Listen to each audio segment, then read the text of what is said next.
Hello and welcome to Amateur Hour 30. Sorry for a little late here, having some technical difficulties here, but we talking a little Iowa State becoming bowl eligible. Iowa is running up the score on opponents now. We got a lot to talk about here, Trent. Just like we all expected even to begin the season and after that Ohio game. We Hmm. all saw it coming. I mean, we're back. Yeah, We never left. and we can all thank that little pipsqueak for running his mouth in Ohio. That's why we're at right now. Matt Campbell's on the hot seat. Yeah, yeah. There's have you been seeing some of these stats where it's just like we knew it was ridiculous then, but now people are pulling out these stats now that he's actually had the season. Like, oh, gee, these always hurt when I have to read them out loud too. But Mm. Iowa State seasons above 500 in conference play, 1945 to 2016, we had 7 years, and in the Matt Campbell era, we've had 6. So since World War II, Campbell has half of our winning conference seasons. Like, Yeah. Yeah. oh, Now, and became bowl eligible, and he has just as many bowls as Dan McCarney, most ever as an Iowa State coach. So crazy. I'm pretty sure it's going to be next year that he is going to be he's going to be the winningest coach in our school history too. In 8 years being there. Yeah, yeah. Yeah. I know, man. It hurts, but hey, we're just think we're in the best era of Cyclone football history right now. Oh, I was just gonna say, what a time to be alive. What a time to be alive. Well, I would say that for that we'll kind of transition that to the trivia question here because it's quite a time to be alive for 6 schools in the country here. Yeah. Trent, can you name the 6 schools ranked in the top 25 in both men? This is men's, by the way, basketball and football. All right. So I'm just gonna kind of think who is ranked. So probably Kansas. Is that one? Oh, I'm sorry. This is probably AP top 25, Oh. not the playoff one. So a little different, but yeah, Hmm. Kansas would have been on there as well if we're doing the playoff rankings. So Kansas is AP top not one. 25. Okay. So AP. Uh. Yeah. Trick question. Gotcha already. Yeah. Thanks. Is Tennessee after they got smoked by Yes. Mizzou? Are they still ranked in football? Okay. I haven't really looked at the rankings in football yet. Nope. Um. One Duke, one more SEC team. Alabama. Oh, yeah, Alabama. So you got the 2 SECs, 4 left. You said Duke? Duke. No. Shit. You're close. North Carolina. Yep, there's 3. Um. One Big 12 school. Is it Oklahoma? No, sorry, Texas. No. Texas. Yep. That's 4. Uh, You have a is you have a Pac-12 is school. USC ranked still in football? No. No. Rightfully so. Arizona. Yep, there's 5. And then Sun Belt. James Madison. Yeah. Nice. Man, you had those pretty quickly there, dude. I was a little disappointed Kansas wasn't one of them. That was the first one that popped into my head. Well, you're right though. I mean, it was just I didn't have the right pull here, so That's okay. but no, alrighty. Well, I would say that, like I said, if anything, I want people to learn stuff right away so they can't say it was a terrible listen. You know? Yeah. The more you know. You come to this pod for educational purposes. So. Yeah. Professor Trent and Teacher Bryant. Yeah. We're going to teach you about some college football today, sir. Do some book learning. Well, let's jump into actually because I know Joey might join us here in a few minutes. Yeah. Let's jump into Iowa State's game here. Iowa State 45, BYU 13. That's what I've ever seen to a game in my life. Not even Iowa State, just any game. But Yeah. Iowa State covers a 6.5-point spread and over 40 hits. I'm pretty sure in the first half here. Trent started off here. How do you? I mean, obviously we feel great, bowl eligible, but definitely feel great. What was on before that? Georgia and Ole Miss before game ran long before they even cut to the game. It's like Iowa State's got the ball on the 2-yard line. What? Less than a minute into this thing. So Iowa State gets up to a 10-point lead real quick within like 3 minutes. It was 10-0. But then BYU went down and scored. It was 10-7. I'm like, oh, and they had the ball uh, driving to take the lead, and I'm just like, oh no, we can't do this. They were bullying that freshman, that 21. It was Yeah, enough where I kept going like, how is 21 the only player I'm seeing?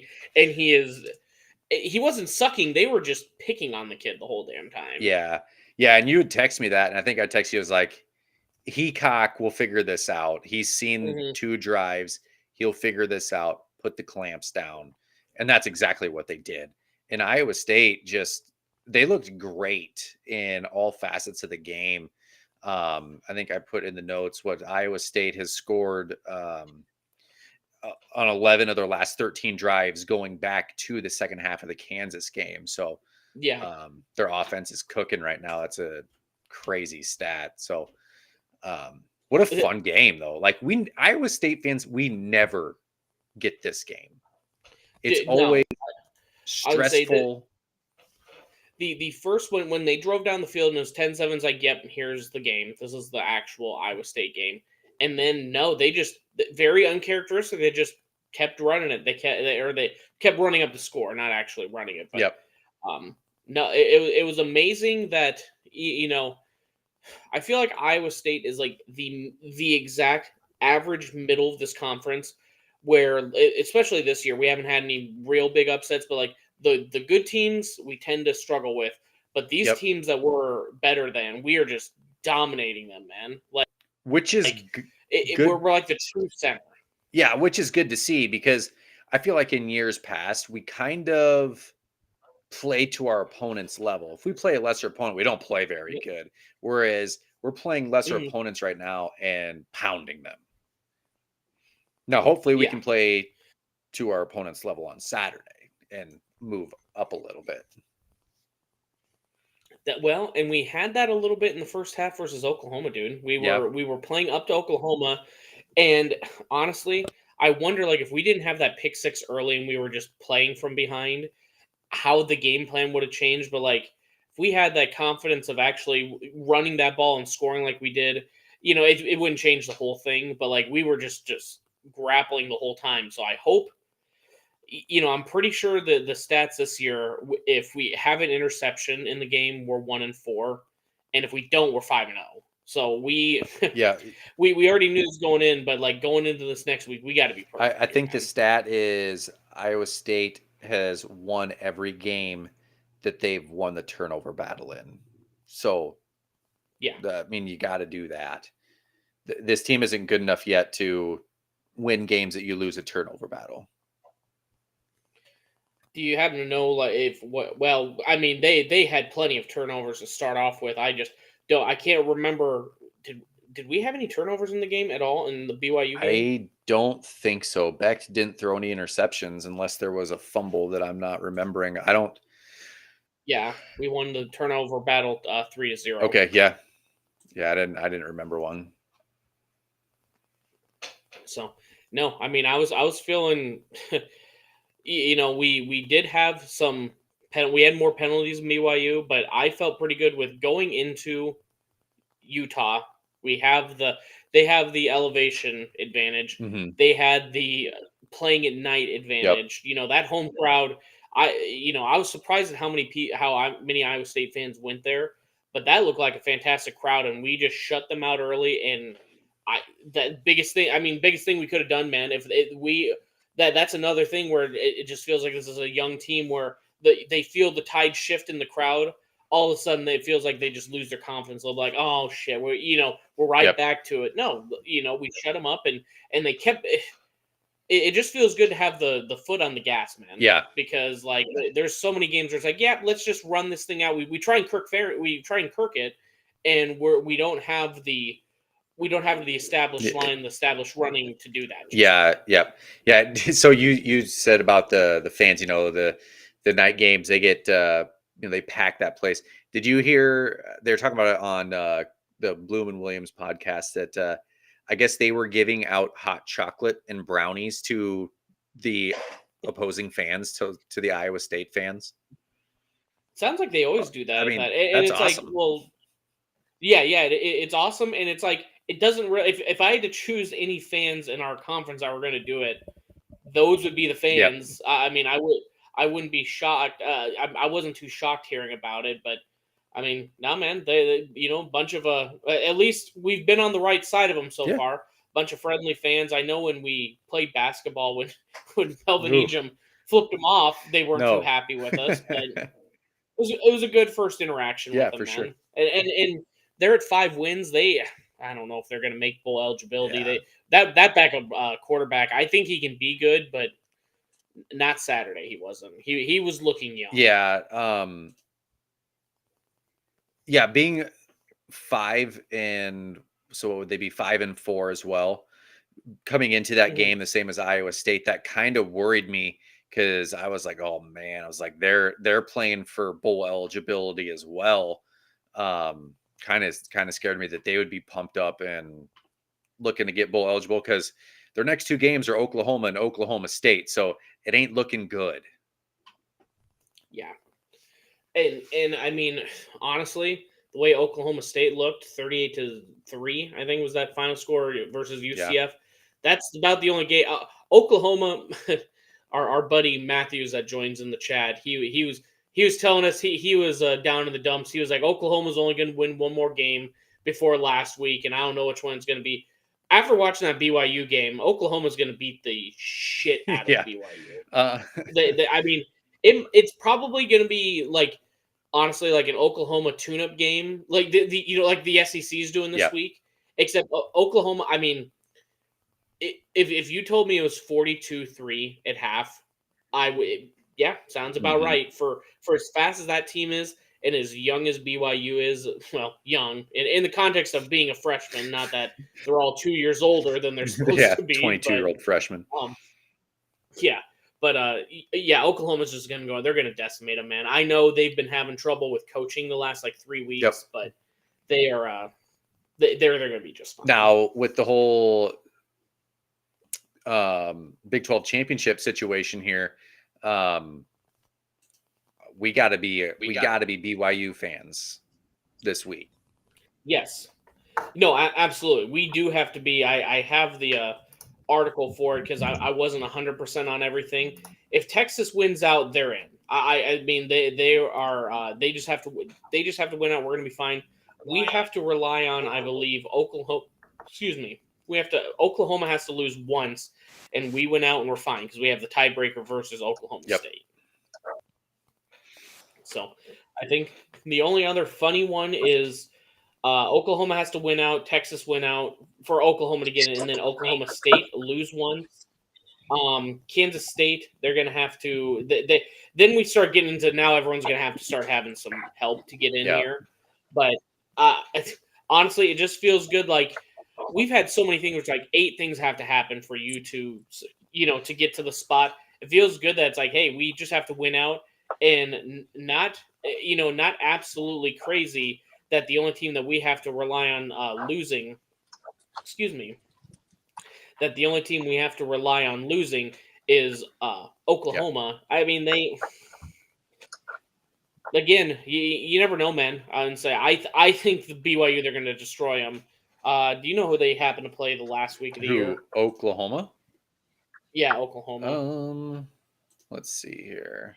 I'm sorry. I think it's like TCU or It's yeah, at TCU. TCU at Yes. home. No, never mind. Yeah. So we're gonna let's be big BYU fans this weekend because I think that's probably going to give them a better shot than Sonny Dykes' team this year, dude. They have looked awful. They're bad. They are bad. Hey, Joey. Joey's here. Hey, what the fuck's up, guys? Whoa, easy there, dude. Jesus. Talking Cyclone football. Hey, Iowa had the best game of their year, so of course I'm all pumped up. Well, it's about damn time. You've been down in the dumps lately. We've been the ones I've been trying to tell you it's not so bad. No, it's still bad. You probably already covered this, but it's still bad. No, we waited because we knew you might be No, coming. we Okay. saved it for you. So she said. So, Trent, do you have anything else on Iowa State, or should we kick it to Iowa's game? Let's see. What else did I have in the agenda about Iowa State here? That 9:15 kickoff, that was terrible. Yeah. That was actually shit. That was gonna be the last question. How far did you make it? Did you make it to halftime? Yeah, I made it to halftime. Okay. Yes. I made it to I think it was towards the end of the third quarter, and I was sitting on my couch and I was just falling asleep. It was just I had a couple beers, I was feeling good, and it was just like we were up by so much I don't even have to worry about it anymore, and I was just falling asleep. Yeah, in my it was the sleep, third so. quarter, and I wake up. It's the middle of the fourth quarter. I'm just like, done. Yeah. No, but and again, once you can finally put a game away, it feels good that you don't have to watch the whole rest of the game. Don't worry about like, shit, it's a 7-point game. How are we going to piss this one away? You know? Yep. That's all I got on that game, though. So, all righty. Well, Joey, have at it. Iowa 22, Rutgers 0. Iowa covers the 2-point spread and the under of 27.5 hits. Damn right. I mean, they're just betting juggernauts at this point. You can't lose money betting on Iowa unders at this point, man. It's crazy. Yeah, best game of the season. Caleb Brown shows up, shows out. Deacon Hill actually got in the ball. The great defensive effort. It was phenomenal. Iowa fans, this is what it feels like to have a complete decent team. You know, winning by 22 points. It's unheard of in Iowa City. And it may be unheard of for a while now that Cooper DeJean is hurt. I don't know if you guys have said that yet or not, but no. Yeah, not great. No, yeah. I mean, arguably their best player. And yes, probably done. And I would have said that before this season. Yeah. You know, they're saying that he's done for the regular season. He's done for the season. Like with this injury, even if he were able to and healthy for a bowl game, no. You know, people sit out these bowl games. Do not play. He doesn't need to play in this bowl game. He's an NFL guy. Like, oh yeah. Just don't go re-aggravate that in a bowl game, and then all of a sudden, you're not ready for the combine now. Yeah. You know, he's done for the season, and people are just saying for the regular season. My opinion, done for the season. There's no way he needs to come back. Well, there's the college football playoff. I mean, they're going to make that after they beat Michigan in the championship game. But right. I agree with you. I was on a text group with some other Iowa fans earlier this week, and they were just all kinds of pissed off that I even brought up that, you know, he's probably going to be the first defensive back taken in the draft. Like, he is that damn good, and he just needs to sit out. I don't care if he's ready, unless the doctors tell him 1,000% you will not re-aggravate this, then go ahead and play. If not, just sit out, man. It's not worth it. It's going to be a New Year's Six bowl probably. It's looking like at this point, 3-loss runner-up in the conference is probably going to get a New Year's Six bowl, which is awesome. But I mean, I don't know. I wouldn't risk it. No. This coaching staff and this team around you. I mean, the team around you. I shouldn't say that. This coaching staff has let you down anyway. You owe nothing to this team or the university at this point. So just, Dan, take your stuff and just sit out. It's the smartest move for you. For sure. Mm-hmm. Yeah, as far as the game went last weekend, it was just a dominant performance. The offense looked, competent at times, I guess is the best word to say. Deacon Hill still can't really hit the broadside of a barn, but holy shit, if Caleb Brown did not give me a chubby the entire game, that dude is going to be a stud if he can stay out of the Kirk Ferentz doghouse, which if Kirk Ferentz leaves at the end of the year, we don't have to worry about that. But, man, he's got DJK, fucking Marvin McNutt written all over him, and he can be one of those two guys. He can stay on Kirk's good side and be McNutt and set all kinds of records, or he could be DJK and I guess start a drug house and all that crap. But the dude, he was a 4-star. Yeah. Yep. Caleb Brown's good. And I hadn't – this is how bad the offense was. I completely forgot about him until this, not this week, but the week before. And Dylan was texting and was like, Caleb Brown just got a touch. I was like, I don't even know who that is. And I was informed this week that he was a 4-star. So, yeah, he's very good. Because he had like 2 catches all year before last week. Yep. And that's the issue. Yeah. But, yeah, I'm very optimistic about the rest of the season if we can play this way. Do I think we can? I don't know. Illinois has a better defense. Well, on paper, they have a better defense from the beginning of the year. Rutgers looked like they were a better defense going into this game. Illinois has a definite better offense. That Wimstat or whatever the quarterback is for Rutgers is not good. And Deacon Hill is bad. That guy is just as bad, and he's been their starter all year. So, yeah. But that's Rutgers.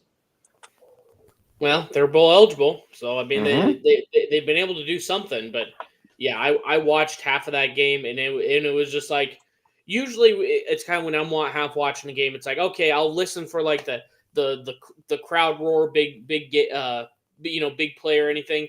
It wasn't a lot. It was like you said. What was Iowa's score 6-0 going into the fourth, and then they just kept hammering it home at that point. I had that. Go ahead. Sorry, I had that in the notes too.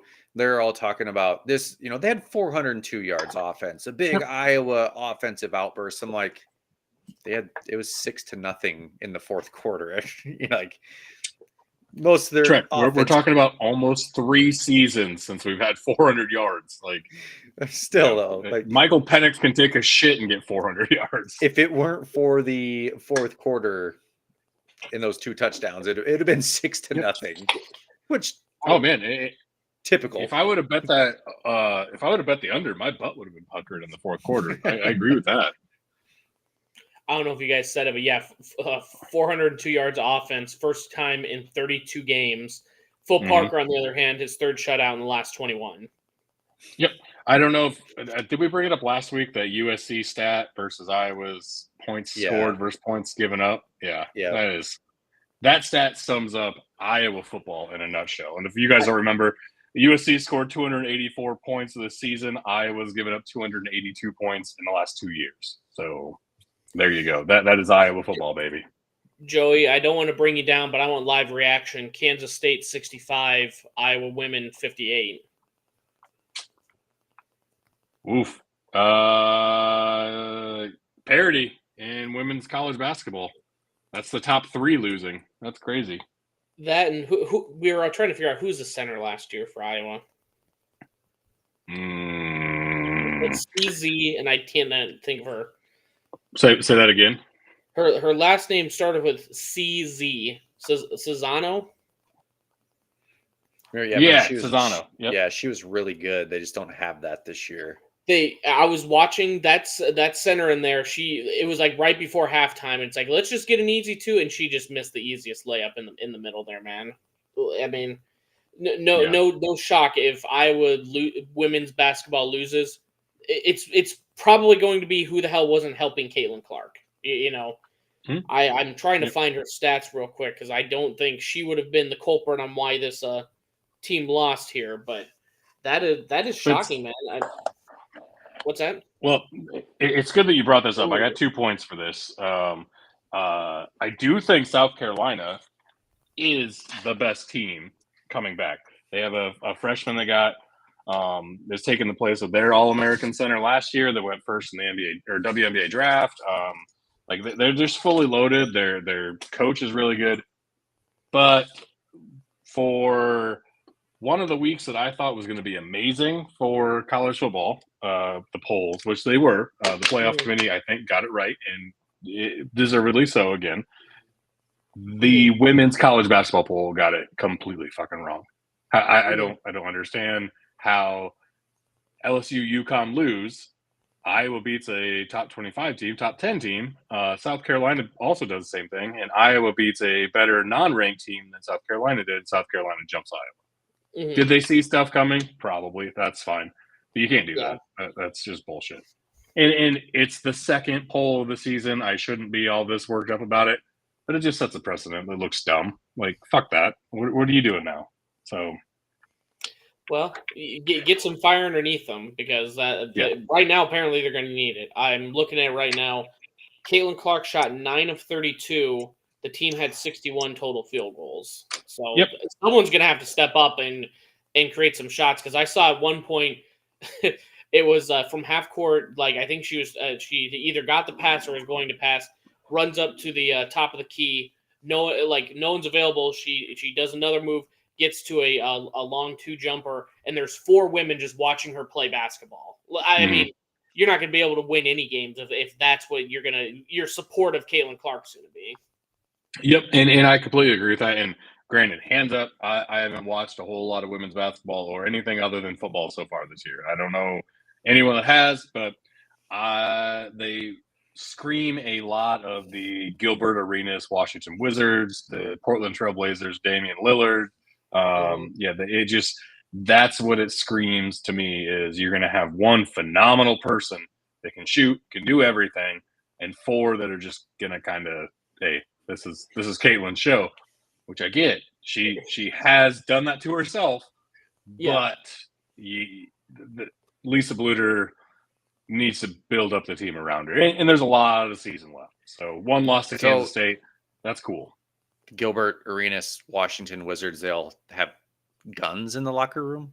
Yep. Yeah, I mean, exactly. Gotcha. Is that what shoot or shoot, man? Shoot or shoot. I was going to say Gilbert Arenas certified shooter. Is what he is. Do not play dice against that man, though. He does not like losing one bit. Yeah. What's scarier, losing the dice to Gilbert Arenas or just saying Marvin Harrison's name? Beating at your door. If you had to score, how long do you think it would be if you had to play Caitlin Clark 1-on-1? How long do you think it would take for you to just score 1 field goal? For me to score? Driving 3-point, like she can. You're just playing 1-on-1. You can chuck it up at any time. How long do you think before you'd score a field goal? Man, I still feel like I would be able to back her down. I got a big old booty. I feel like I could at least muscle my way in, or do the old Joey just drive, put his head down, and when I get to the basket, do that. I don't know. She'd probably have 10 on me before I could, probably at least. Yeah, actually, that's a better stat. How many points do you have scored against you? Because I think I'd be up to at least 48 points. She would have 48, and I would get my first bucket. I will say, if we're playing to 11 and it's not make it, take it, because I can't stop her. I mean, there's just no fucking way. But if we're playing, I get ball back. I'm going to say 10 points. I'm going to score before the game's over. That's all I get. If you play make it, take it, and she gets the ball first, you're screwed because she's just going to make everything. Yeah, exactly. I'm fucked. Like, if you're playing 21 even, I'm out. Trent, do you think you'd score on Caitlin Clark? Yeah, not right away though. I mean, I'm giving up some points before I get some. Trent, you're I would say you're the most in shape out of all 3 of us. We give you 2 weeks to prep. You and I actually did play basketball. I wasn't. Yeah, I know that you too. Hey, I gave up my starting spot in 8th grade to Tyler Thompson for $50. I was a decent, terrible basketball player. Me and Joy on the other hand, high school and up, the lowest weight we wrestled was 189. So you might have a little bit of an advantage over us, Trent. Oh, geez. Well, we talked about that one a little bit. Some of the big games from this last weekend. I'm glad we saw the last touchdown, the Georgia Ole Miss game, to make it a 35-point game. They couldn't change that one before the Iowa State one. Michigan 24, Penn State 15, Mizzou 36, Tennessee 7. It doesn't shock me because Tennessee I don't think is that great, but it's still SEC and it's a 29-point victory. Washington stuck out from Utah 35-28, and then Oregon. Honestly, I was more shocked that USC made it a game, but Oregon wins 36-27. Mm-hmm. Did you anything from these big games? The most that I watched was the Georgia Ole Miss game, just because it was on before the Iowa State game, so I just had it on, waiting for that to come on. Watched a lot of the second half, but that was Nickel. We're kind of busy Saturday, and man, just that I don't know. It was just weird that Iowa State game was on so late usually I'm like, oh, Iowa State's on at 11. I'll watch the game and then just watch another game. But having to wait all day to get to that game, I just like wasn't real into it. Yeah. That's our future. We talked about it last week. We're going to be having these 7 to 9 p.m. kickoffs now rather than just be done at the end of the day, Did you see? So Provo is in Mountain Time, Yep. right? So an hour behind us. Yep. They're kicking off at 10 a.m. this week. So it's an 11 o'clock for TV. Yeah. That's so dumb. I guess it's like, I guess you get your home game 2 weeks weeks in a row. But yeah, I mean, that's got to suck. Like, for them, it's like, welcome to Central and Eastern time, buddy. You're kicking off at breakfast, Yeah. Just wait. We're all going to get rid of daylight savings time. We're all going to be the American time zone soon. The TV people are just going to get so pissed about this. Mm-hmm. Oh, yeah. Mm-hmm. I can't wait till the government's looking into. I can't wait till Iowa plays at USC and they kick off at 9 a.m. So it's an 11 o'clock kick in Iowa. Right. Kids Or even worse, they're going eyes. to have to kick off at 8 a.m. So it's a 11 o'clock kickoff at Eastern. in Rutgers. Yeah. In Piscataway. I'm sure the Big Ten and like these Big 12, when they're doing these schedule makers, other than forgetting Farmageddon, I'm sure they're going to look at no Eastern team can play at a certain time and no Western team can play at a certain time in the beginning. They'd almost have to. That seems like too much common sense, but I don't know how this one snuck in. Like, same thing with for Oklahoma. I guess it's 11 a.m. for them. Yeah, I mean, imagine getting your ass kicked by the Cyclones. You're going home. You're getting home at midnight, and then you have to start before every other game. That's just terrible. Yeah, but you got to remember where the East Coast time zone starts. It starts in Indiana. So we're talking Michigan State, Purdue, Indiana, Ohio State, Penn State, Maryland. I almost said West Virginia. Rutgers. That's not Rutgers. Yeah, like you got 8 teams in the Eastern time zone. Like at some point, Ohio State's going to have a good quarterback, or they're going to have a good team that USC is going to want to see in prime time, and it's going to be late as shit for Ohio. Like, the game's going to be ending at like 2 a.m. Like that's man.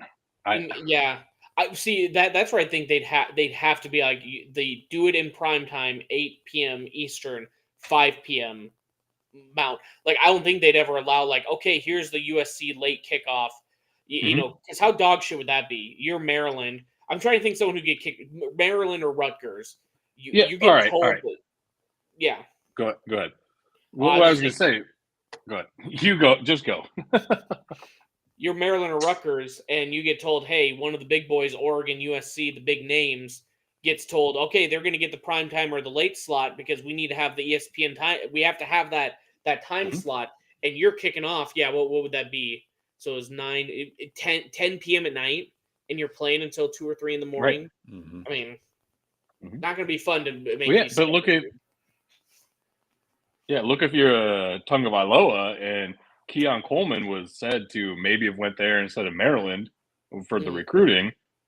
If USC was in your conference this year, Ohio State plays Oregon, Ohio State plays USC, you're, the secondary game, but you still have big-ass stars that everyone wants to see. They're going to keep you in that primetime slot because Michigan's going to take 11 and Penn State's going to take, the 3 o'clock game. Like, someone's going to get pushed out. There's too many blue, I'll say purple bloods going into the Big Ten now that there's just too many of them that someone's going to get pushed. And that 2 a.m. Michigan game, I can't wait for the signals that are stolen from that shit. Welcome, the constellation looking and all kinds of stuff. Welcome to super conferences. Can you oh god, what the fuck was I going to say? I'm blanking here, man. But yeah, it's going to be fun the first few years, and I think it was the same thing like when West Virginia joined. Hey, it's fun. We're going at UCF. We're doing all this. It's going to suck in like a decade again, where it's just like, cool. Now, like Iowa, cool. Now, guess what? You get to play at New Jersey. You have to go travel, and you're used to just being in the Midwest. Now, hey, you want to go watch your team away this weekend? Got to fly out to Los Angeles, $800 plane tickets. It's gonna be rough, man. Mm-hmm. I was gonna ask, talking about college expansion. instead of doing like regional quadrants, I don't even know why this didn't cross my mind before. Why don't we just go by time zones? Like, just split up the Power 5 by time zones. We have 4 of them. Like, it's not that hard. We should Pulse, do that. Pulse of the Heartland. We should We're also on it again. Right. We should break it down by time zones, and we should also do it by region. Like, one team could be on the Pacific Coast, and one could be on the Atlantic Coast, and then one conference could just be in the middle of the country. And then, they kind of like their football in the Southeast. They could just have their own little conference. And I don't really want to go up to New York and Connecticut and all that stuff. And then the Northeast or the Big East can have their own little conference. I think we solved it. Yep. We just have to go good. back to what we had 15 to 20 years ago. Oh, you mean like how it used to be? Okay. Yeah. No, I was going to ask when we were when you brought up Michigan there. Can they just name it the Big Noon Michigan game? Because I think they've been the Big Noon game like 8 times this year. Yeah, they're like the Colorado, but on Fox, not ESPN. Oh, you're right. Colorado took week 1. They before they started actually showing the team that they were, and then Michigan started taking over that Big Noon game, which, to be honest, that's got to suck for the Big Ten. Like, hey, you're the biggest name in the conference. You're going to be on national television every week. You don't have to worry about going to Big Ten Plus like Iowa's had to a couple times and Indiana always does, or Peacock. But you're going to be noon every single fucking week. So, and speaking of Colorado, they're 1-6 in their last 7. I mean, I hate to say it, but I told you so. Well, I mean, is it Trent? Is it because Deion's looking elsewhere? Is he looking a little southwest to change the scenery? Do you think? College Station. Maybe Mississippi State. And here's the thing, we had to pay all this attention to Colorado and have Colorado shoved down our throats for 10 weeks. And guess what? Yeah. They're not even going to be bowl eligible. That was because they might win this week. I looked at who they played and I can't remember who it is off the top of my head now, but they play Utah the last week of the season. They ain't beaten Utah and they have to go 2-0 their last 2 games to get there. Ain't happening. I'm pretty sure it's Arizona, dude, because it was beginning of season, it's like that could be winnable because they had like 5 games, 4 of them were ranked, and I'm pretty sure this weekend they're playing Arizona. No, they're playing at Washington State. And I don't even think they'll win that. No. They could end this 4-8. To be honest, if they're going to win, it's going to have to be this weekend to get them any momentum because Washington State's another one where they were 4-0. They beat my playoff team, Oregon State. I was like, all right, Washington State, they're going to really start, showing off this year, and they have lost 7 straight. And they haven't even played the toughest schedule. They played at UCLA, Arizona, Oregon, Arizona State, Stanford, Cal. So you got Oregon and Arizona before we were good. Every single one of those other ones is a very winnable game if you're Washington State. How the hell did you piss this schedule down your leg? Yeah. Yeah, so, Colorado might... Yeah, losing to Stanford's tough. I know Cam Ward got hurt. Oh, he did? Well, that might be why they've been struggling. I haven't kept up with Washington State too much. I just saw the record. But, yeah, like I said, they're not going to be bowl eligible, so they ain't beating Utah. And Trent rejoiced when he heard that. Yep. Now in the big games, I see you left one out. Yeah, I leave you to talk about the ears up here. Why don't you tell us about how did South Dakota State do here, dude? You want to talk about some FCS football? Yeah, the one game of FCS that we ever discussed. Yeah. The South Dakota State Jackrabbits versus Youngstown State. South Dakota State won 34-0. Sorry, Youngstown State. That game got chippy too. So I watched a little bit of that. Youngstown State, I think they were getting kind of pissed. They averaged, I think, over like 200 yards rushing a game. They had 47. Yeesh. And I think it was like 10 yards going into halftime rushing. Not great. So again, South Dakota State dominant. They play the Missouri State Bears this week to stay undefeated going into the playoffs. The way their playoffs is structured, I think they would get a bye the first week. But yeah, so just 490 yards to 207 total for Youngstown, and it was in Youngstown State. I sent you a picture of the screen. The camera was on the wrong side of the field. The logo for the Penguin was upside down because the camera was on the wrong side. Like, I don't know, like maybe there's something weird on that side of the field that they can't have TV crew. I don't know, but it was welcome to FCS level, baby. Yeah. We're lucky they got cameras. Yeah. You sent that picture, and I was like, that looks like the upside down lady picture that was supposed to be a vase and shit like that. So, yeah, it was an upside down penguin.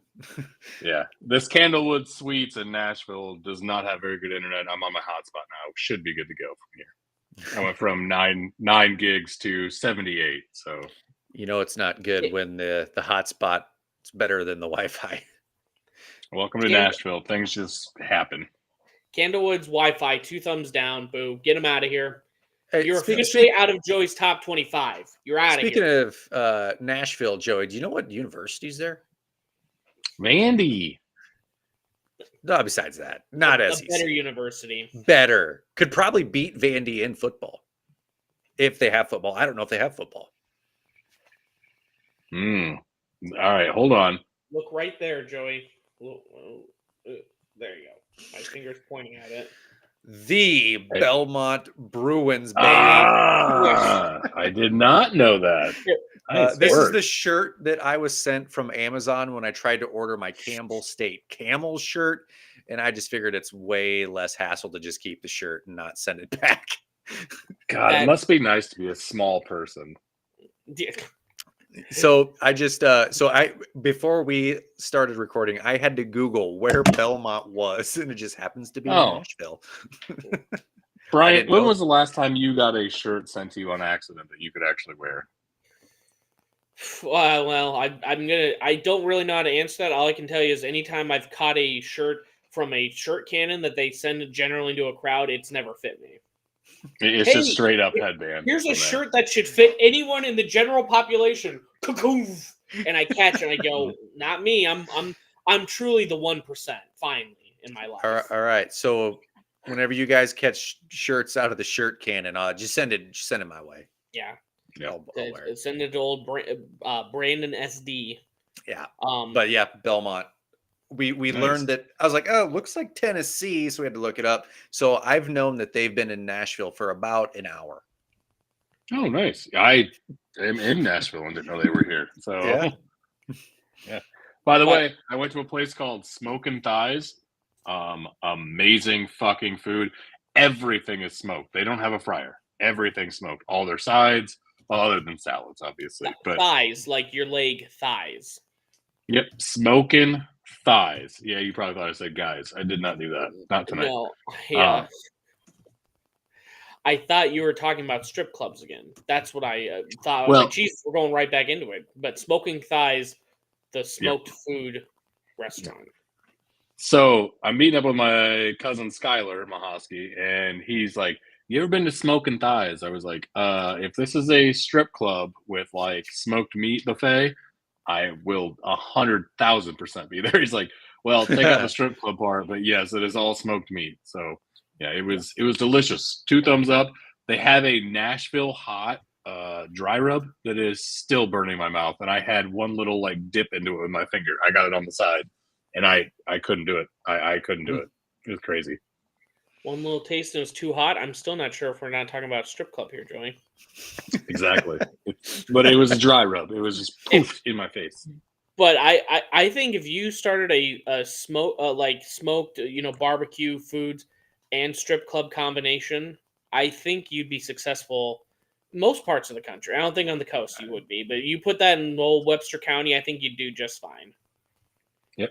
Porky's, Frisky Brisket, the the sausage tent. That's a good name for it. The Frisky Brisket. So like my cousin, shout out to Andrew down in Dallas. He has a little side gig, and he's giving away a free Thanksgiving smoked dinner on his website, the Frisky Brisket. So yeah. So somebody's already got that name.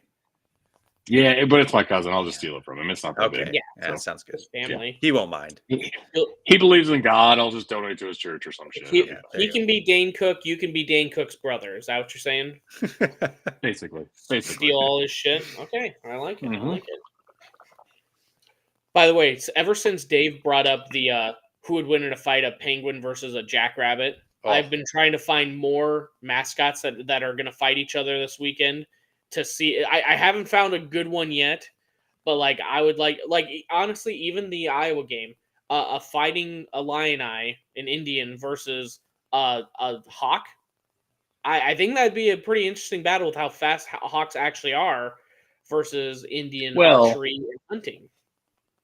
Well, is it just the hawk eyeball, or is it the actual? A full hawk. No, well, because our mascot is a hawk eye. So, but we already know which one Joey is more afraid of. Yeah, the actual hawk. Yeah, yeah, the bird. Yeah, I will fight an Illini if it would scout me. Yeah, this is a good topic. What is we can move on a little bit, but I think on the back burner we should be thinking of our top 5 most feared mascots.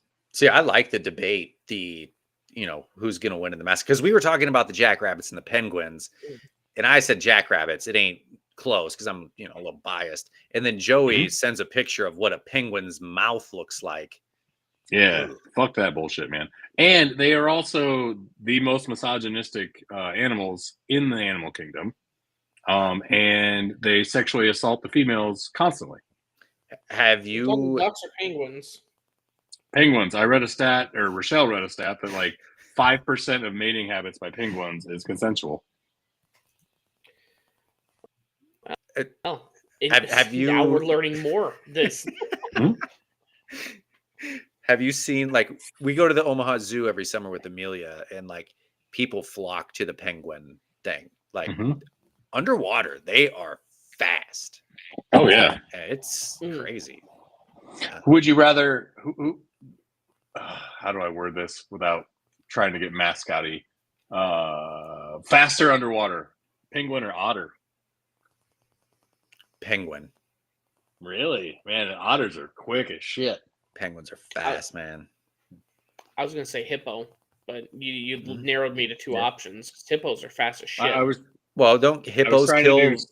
Hippos kill more humans than lions every year. Yep, most dangerous animal on the planet. Kill more humans than alligators. Yep. Oh, sorry. So I was super stoned last weekend, since we're talking about animals, and I just looked at Rochelle.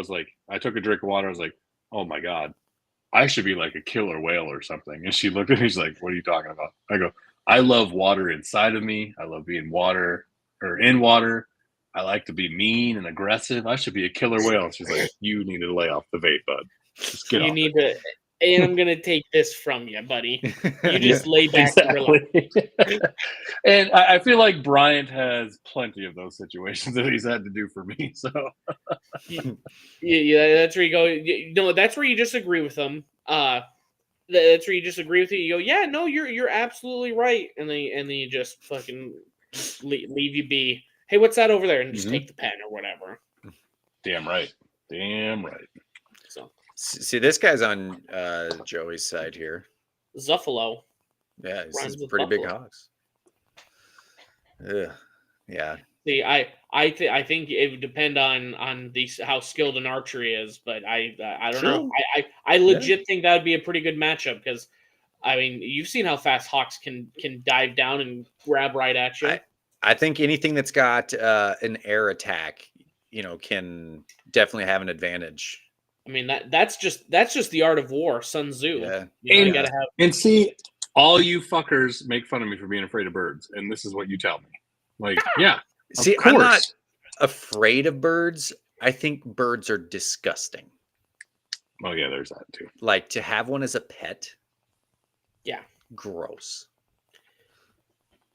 No, I would agree. I can't even think of like one, even the cutest little bird that you could have in your apartment. I think it would just smell like. I mean, cats and dogs bury their shit or they shit outside. Cats litter box. A bird is just like, oh, don't worry, this newspaper will cover it all up. It'll mask it. No, it won't. And then they like let it fly around their house. Like, is it just shit everywhere? Nah. No, sir. I would not like that one bit here. But. You get histoplasmosis. Yeah, that's my dad has. Yeah. Oh, really? Was he around too many birds? He cleaned out chicken coops as a kid. So yeah. Yeah, that's why how most people get it. I did my 7th grade research paper on histoplasmosis. Really? I did the Iraqi War in 8th grade. So fun. Histoplasmosis and the Iraq War, 2 subjects I knew we were going to talk about tonight when we were. Welcome to Amateur Hour. I have my top 5 most feared mascots if you want them. Oh my. Oh Lord. Let's hear. Jesus Christ, Jamar Chase. Sorry. Jamar Chase, not great.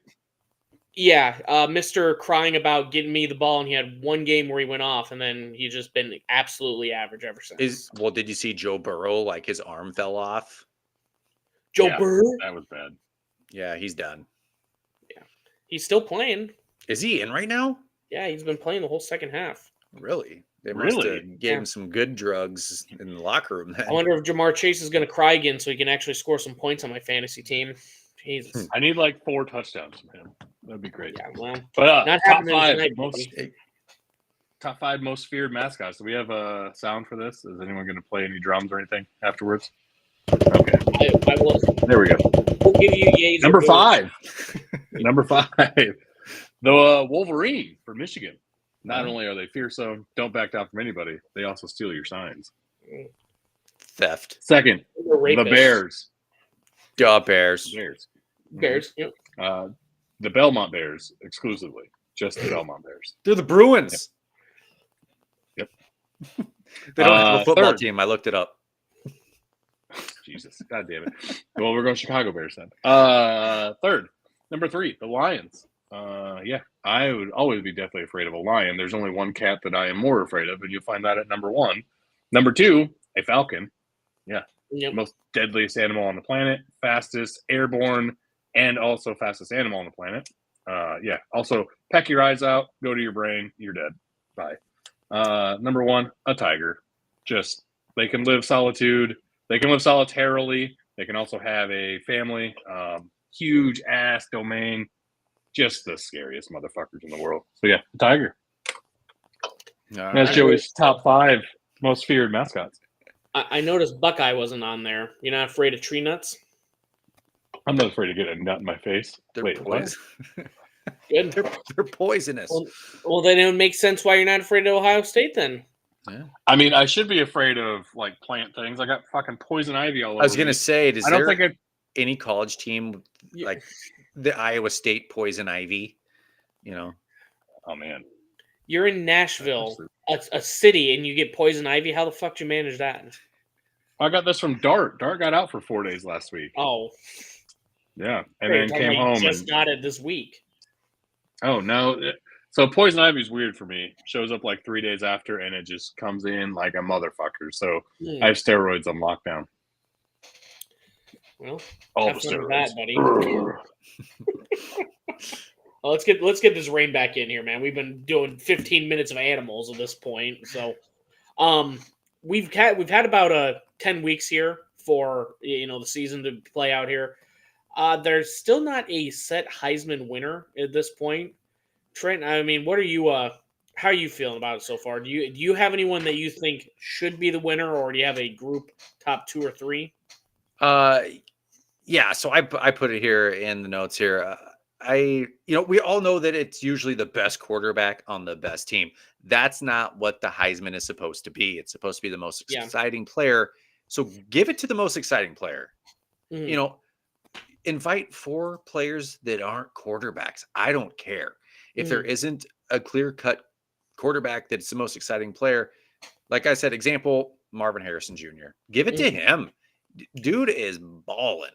I think for him specifically, I think it's just his name because like McCord has like he is that team.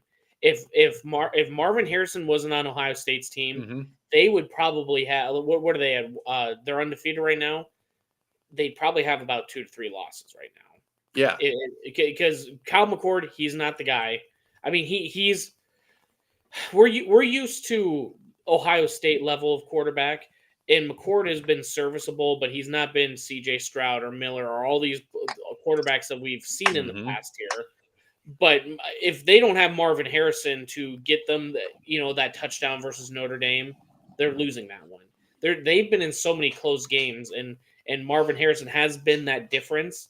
I just don't know if he's been the nationally big player that everyone's touting him to be. Yeah. What do you have? 3 touchdowns last week? Marvin? Yeah. I'm getting. Or was it the week before? It might have been the week before. He had 3. But still, I'm like, it doesn't have to be him. But if there's not a clear-cut quarterback, give it to what it's supposed to be. The Heisman is supposed to be the most exciting player. Go find somebody else.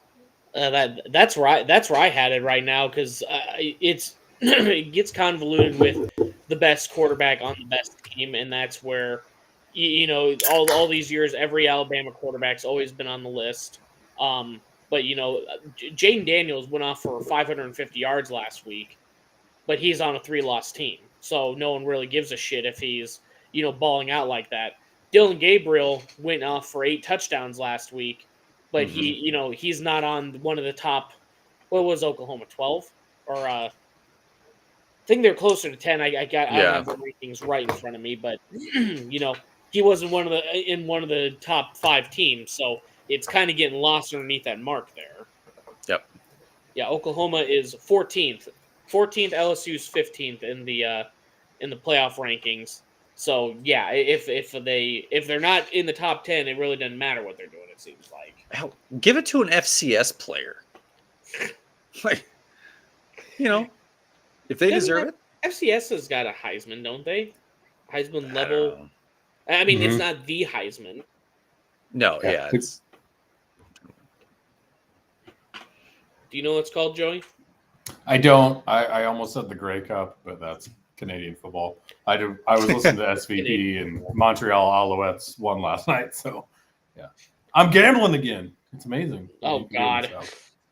I think you just need to move to a state that has it all the time, Joey. It's called the Walter Payton Award. Yeah.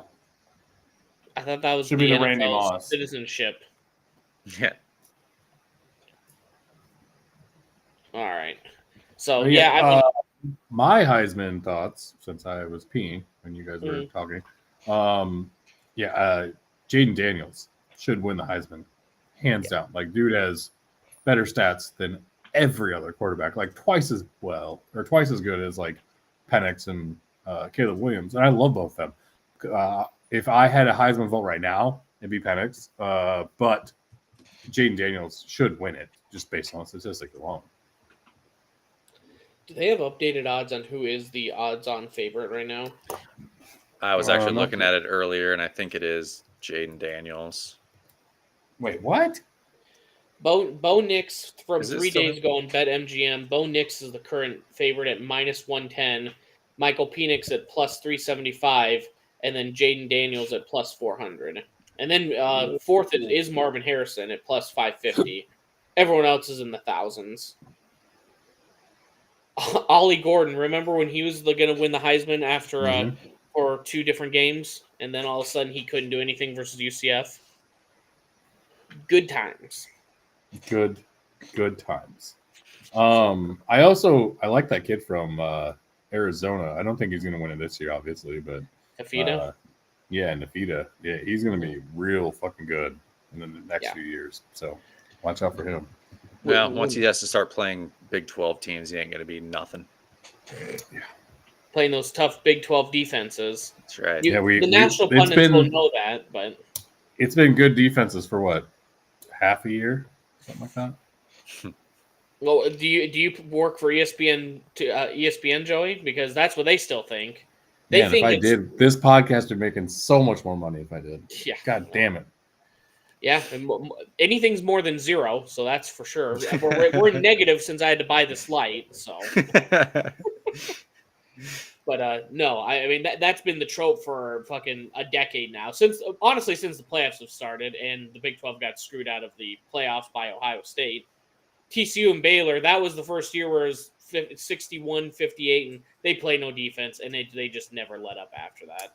Only thing worse than a Big 12 fan is an Auburn fan when we talk about playoffs. Auburn? Oh, wait, they were BCS. That's even worse. Jesus. Yeah. Yeah, I would say it's, I don't know. It's, again, I don't want to bring this one down, but it's pretty hard not to be a downer, Joey, when your conference has been told to do things several times over different ways, and then we go, but we're still going to put in this team, even though the eye test and we're going to play, we're going to put teams in the playoffs that have been here the whole time. Oh, Ohio State played 6 games. That's fine. They would literally have just qualified for a bowl. Let's put them in the playoffs, Mm-hmm. Hard not to be positive when you get screwed over every single year. And the cheating team. Well, look, we're just going to keep going into it. And they went undefeated on their schedule. What else can you ask from them? You play the teams that are put in front of you. You play the full year. I'm sorry you guys are, super into COVID and want to get sick. That's not my fault. Oh, Jesus. Yeah. Yeah, we had zero transmissions that season, but I guess that's what happens when you expand to Maryland and Rutgers. You get the coastal elites and the libs. All of a sudden, you just got to cancel half your season, avoid half the season, and then you can. Hold on a second. I don't even know what I was going to even say now. I'm just saying.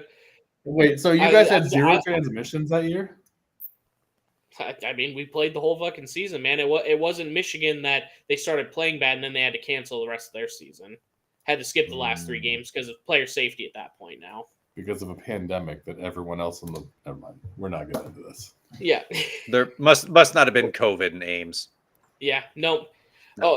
Only city in America that could in that year. Anyways, Illinois. Because everyone has a combine and they're like 20 acres away from each other.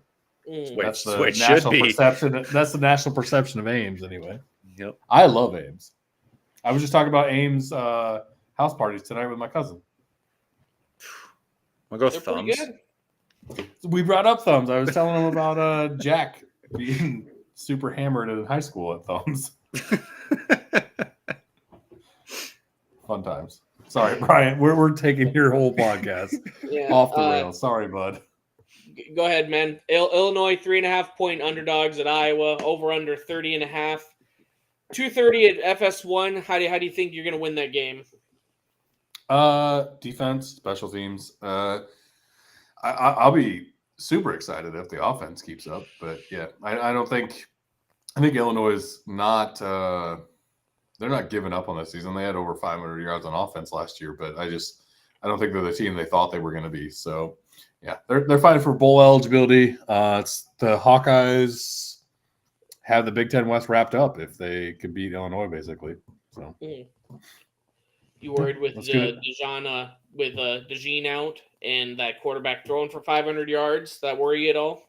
To be honest with you, not really. With Illinois or Nebraska, because they don't have like the stud receiver that we would need DeJean to lock them down. And I think our secondary isn't our weak point on defense. I honestly think the defensive line still is. They still just don't show up for some reason this year. But I think the linebackers and secondary are okay. So I'm not too worried about passing defense, to be honest with you. So on 2 guys named Chris today, they were saying that Illinois might not roll with this quarterback that just threw for 500. Like they might go with their normal starter. Yeah. That's stupid. I don't know, like the if that's actually going to happen or like the situation right now, but they were thinking about not going with him. I mean, I didn't realize that like the transitive property of Iowa football being stupid on offense went with every tattoo that got out there, because Brett Bielema should be better than that. But yeah. Yeah, I think we win. I think what's the under? The under's at 30. Yeah. It might be a 24-point game at most. As you say, under hit, you think? Oh God, yeah. Yeah. Yeah. Until the under hits 25 points, I will still always take the under. Yeah. No, between how bad the offense is and how great the defense is, I would be shocked if any team is scoring over 17 points. Mhm. You know, Yep. now if I was going to score 17 points as well as the other big thing. So I mean, Mhm. I put that in a couple days ago. The 30 and a half. Is it still at 30 and a half? Oh, I don't know. That's a good question. 31 and a half is what. Sorry, ESPN has it as 31 and a half. So And- it actually went up in the last. We can couple actually days. trust ESPN now because they have their own sports book. So Oh yeah, there won't be any collusion between them reporting on stories and also setting the lines before the stories break. I bet you that doesn't happen at all. oof. Oof. Definitely, they're just gonna have a big wall in between them. So they go, we got to keep this honest. We got to keep the books and the stories. We don't want to collude before the bet. Fucking Yeah, how are they going to do that? Because isn't Matthew Berry an insider, and then also does their fantasy football stuff? Like, I'm that pretty doesn't- sure Barry doesn't work for him anymore. oh well, shit. Never mind then. But I mean, even if not, I mean, there's too many things where what if ESPN decides to post a story that's either a rumor or not fully substantiated that's saying one player is going to start here and all of a sudden the line starts moving? Right. You know, who's supposed to stop? Who's supposed to be the one that tells the world leader in sports do or do not post something? And now you're going to have lines that are dictating millions of dollars coming in one way or another. Mhm. Oh, and also the millions of dollars are coming into your business. So you definitely wouldn't want to post anything or, not post something, put in a promotion that promotes something that you know is likely not going to happen, get the money, and then post it later. I mean, I will never try. I have it's William Hill, but it's Caesars. I would never do ESPN bet. That just seems too connected. Seems dirty. I agree with that, but don't you think that the other? Because no, I guess now that Bally's is kind of just dead. There aren't really any other casinos that also have a TV network, huh? Good call. Mhm. Yep, good call. Yeah, I mean, because it's like Fox doesn't have a bet sports out. They have their own little like, it's like win Terry Bradshaw's money. I Yeah. think. Yeah. It's like $10,000 if you bet all 16 games correct. But Mhm. none of them have a sports book. CBS, NBC, none of them do except for ESPN. Yet. Yeah. Nope. No, it seems too dirty. I won't be dealing with it. It's already bad enough gambling as is, let alone you throw it in specifically with them. So Mhm. What do you mean? It's not like I've lost $200 in the last 2 weeks. yeah. No, I'm down 100 in college football this year, and it's like the other day I couldn't figure out how to add more to my account. I'm like, I probably might just keep it that way until we get a little bit more into college basketball season. It's just like I don't need to be acting like I know what's going on in Maryland UConn women's basketball that's showing right now. I know that the UConn women are going to cover this 28.5 point spread. Nah, fucking don't know shit on that. So, anything else on Iowa? I think it's pretty straightforward. They're going to beat Illinois. I mean, 3.5 point favorite, probably easily cover. It's going to be if Illinois can actually do anything on offense, which wouldn't shock me if it's another shutout. Yep. So I did want to touch on this a little bit before we got off of Iowa, but if Iowa goes to the Big Ten championship game, if they win their bowl game, is this the best coaching job of Kirk's career? Even with Brian being shitty on offense, like you lose four of your top 4 players basically. And 2 for sure first round NFL draft picks, and you still make a New Year's Six bowl and go to a Big Ten championship game. I mean, That seems pretty fucking good to me, to be honest with you. And one of your top 4 players is a transfer from another Power 5 school that played quarterback that you didn't plan on any other quarterback playing. So I don't know.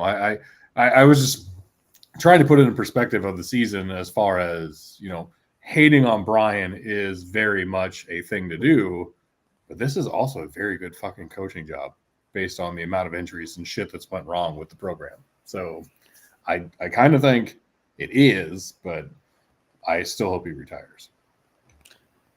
I kind of agree with you, especially, those tight ends going down. Like, they were having really good years before that happened, and they were kind of your offense, to tell you the truth. And, they go down, you're still winning. Quarterback goes down, still winning. Cooper DeJean goes down. We'll see what happens. Played the game without him yet, but right. Like they're top 4 guys. Yeah, and with McNamara, even not knowing what he was going to bring to the table is still light years ahead of fucking Beacon Hill, which is, terrible. And Brian wasn't utilizing McNamara to his full potential, I don't think, or McNamara was hurt longer than we thought. Either way, that's still a hell of a coaching job. I will take that for wins and losses purposes, but it can't be sustainable bad offense like they have been. So that's where I'm getting at. And he's coming back next year. Yeah. I was looking at some of their records from the past few years. I think with all of that added in with the gambling scandal that you had to start off with. I didn't even think about that because it didn't affect the football team. Good call. Yeah. I'd say, the players it would have affected had already transferred out. So, I mean, you did still have that, but you still have to replace them regardless if they were going to be out or not. I mean, I'm still looking at it. You're still with Eric All and Luke Lachey out. They're still 2 of your top 4 receivers. Eric All is still your top receiver of the year. So, I mean, you're out 2 of your top receivers. Your backup finally just passed Cade McNamara this weekend, I think, for passing. And then you got your 2-way player that punt returns as well with the. I mean, name another coach that's going to be able to do that. Right. And then that's exactly what I was touching on is I don't know. I don't know anywhere else that this happens, and we're still ragging on them every fucking week, and they're just winning. And this is the thing that kills me about being a Hawkeye fan, and I'll get off this soapbox in a second, but it kills me that we hate on Kirk so much, or at least I do, and people that are like-minded with me hate on Kirk so much, but he just fucking wins, man. He would have been Al Davis's best friend. The dude just wins. Just fucking wins. Only if you got a cool haircut like Al Davis. Yeah. That's true. But Mark Davis is his son. Is that what you're talking about? The bowl cut? Yeah, Mark. Yeah. I would say Al was actually kind of cool and legit. Yeah, Mark is just like, I inherited my dad's money and that's it. So his favorite thing, or his favorite place to eat is P.F. Chang's. He owns the one in Las Vegas. And then he spends $450 on that haircut. Granted, he's a billionaire, so it doesn't fucking matter, but still, that's a $450 haircut. If he wants to pay me, I'll do it for $400. I'll save him $50 a week, and I can give him that exact same haircut. Yep. Yeah. That's cheap. Whoever's charging him that and talking him into getting that haircut is pulling one over on him so good. So it's his dad's barber that comes to the facility, and they just keep raising their prices, and obviously they're billionaires, so they don't give a fuck. Yeah, so it just keeps happening. Yeah. Just show up on time is basically all he gives a shit about, probably. Exactly. But that's all I got on Iowa. I wouldn't bring that up because I've been thinking about that. I have spent a lot of time in my truck this week. So that's one of the things I got thinking about was this is actually a really, really, really good job by Kirk to get through this season with a winning record and possibly making a Big Ten championship like that. That's phenomenal. I don't think it saves his job, or at least it doesn't in my opinion. I hope he leaves. So there's that. He said he's going to be back next year. Now, if that was just for show to get the program stable until the end of the year is one thing, but as far as from what I've heard and seen, he's supposed to be back. Well, there's no nuts at the AD level anyway. They're not going to get rid of him, so he can say whatever the fuck he wants, and he's probably going to be here for the next 10 years. I'm not going to lie to you. Like, we will never ever see his buyout happen, even though Jimbo's just happened for $80 million, so, or 76.5 or whatever it was. So. Too much money. Mm-hmm. That's the SEC Texas oil type money, because holy shit, you can just decide to get rid of a coach. I mean, the Raiders can't get rid of their coach, right? Or they couldn't get rid of their coach until because of his buyout the last couple of years. Now they're finally able to. Yep. So I don't know. Did you want to touch on the Jimbo stuff, or have you touched on it yet before I got on here? We haven't. No. Oh, yeah. So not really. Two things with the Jimbo firing. Obviously, he got let go.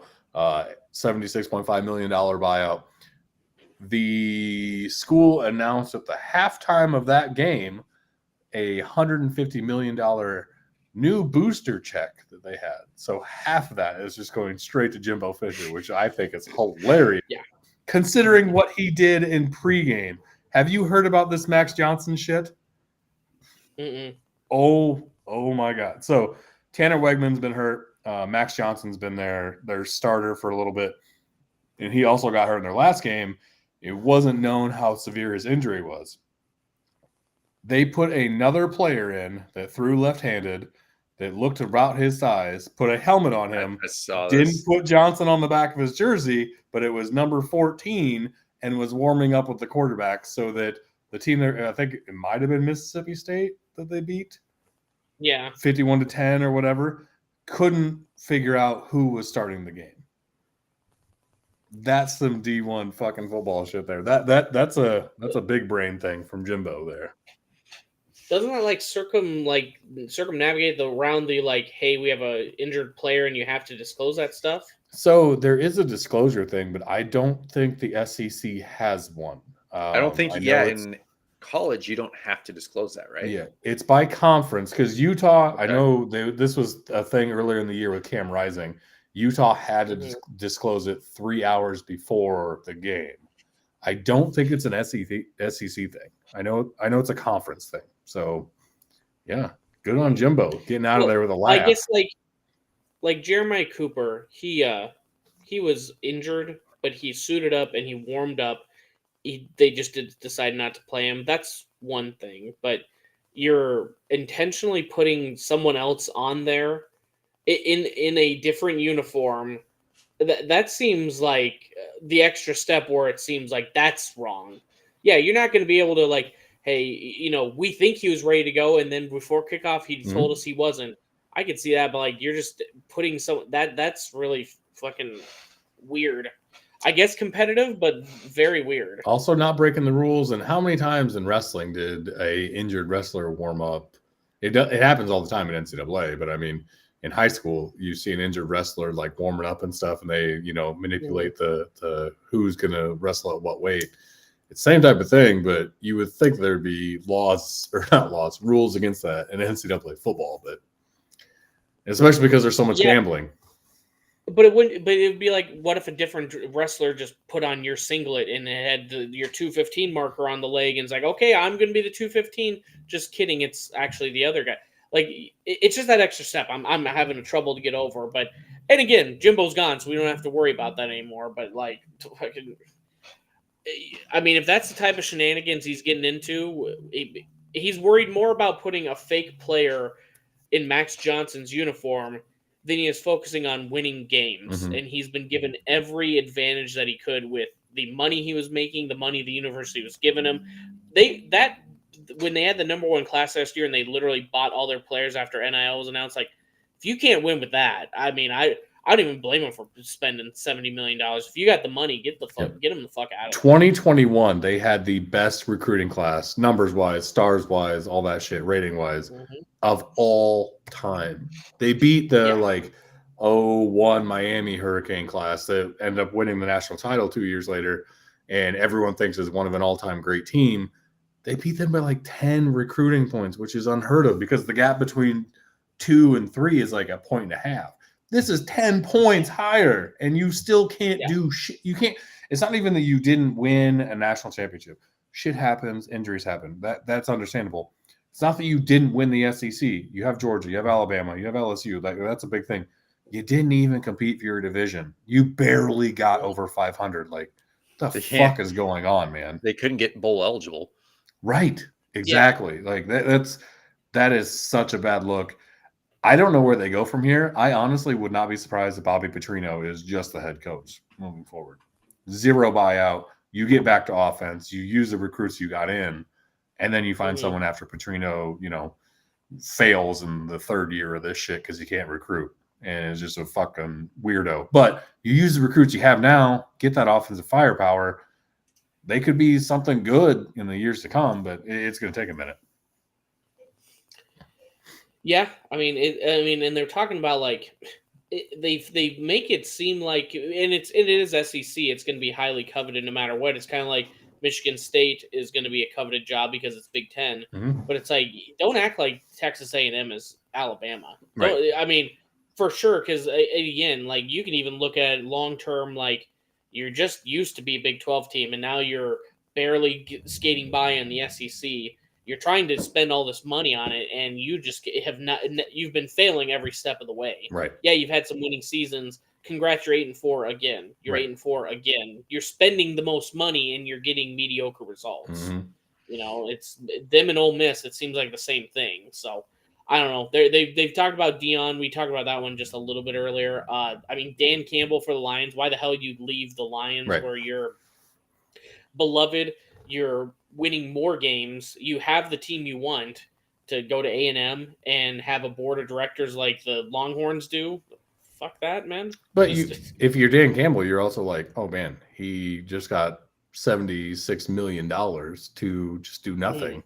Worst thing that happens to me is I take the Lions to the playoffs. We maybe make the Super Bowl. Maybe, whatever happens with the Lions this year, they're going to be successful as far as Detroit standards goes.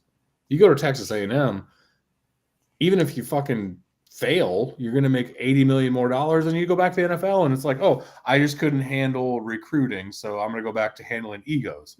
See, if I'm Dan Campbell, I'm thinking about this, to be honest with you, because that's a lot of money to know that if Jimbo Fisher fucked up there and he's not an alumni, and I could ask for that or more, and still go back to the NFL with a good. It's like if Harbaugh leaves Michigan, he could still go back to the NFL. I mean, he just came off a Super Bowl berth type of thing. So that's my thing. I'm not saying that he's going to go, but I think Dan Campbell would be stupid not to even think about it. I legit think that's a perfect spot for Dion. He wants to get to the next step. Yep. He wants to go to a place where they just buy the best players because right now. Flashy as shit. He already wears a cowboy hat all the time. If you want to be honest, I mean, you've already heard him getting disgruntled with Colorado only having 6 losses, and the way he's talking about is not like, well, he's talking about an offensive line. He says we need to get some bigger guys in here. It's like you need to develop the people you brought in, but you go to Texas A&M, you got all the money in the world. You can just keep buying your players. I mean. From what I've seen from Dion this year, and I'll be honest, I didn't watch anything at Jackson State. But if he's already talking about, we got to bring in better players and develop the ones you brought in, you might as well just get to the SEC where you can just buy every player that you want then, if you're not going to develop them. Yep.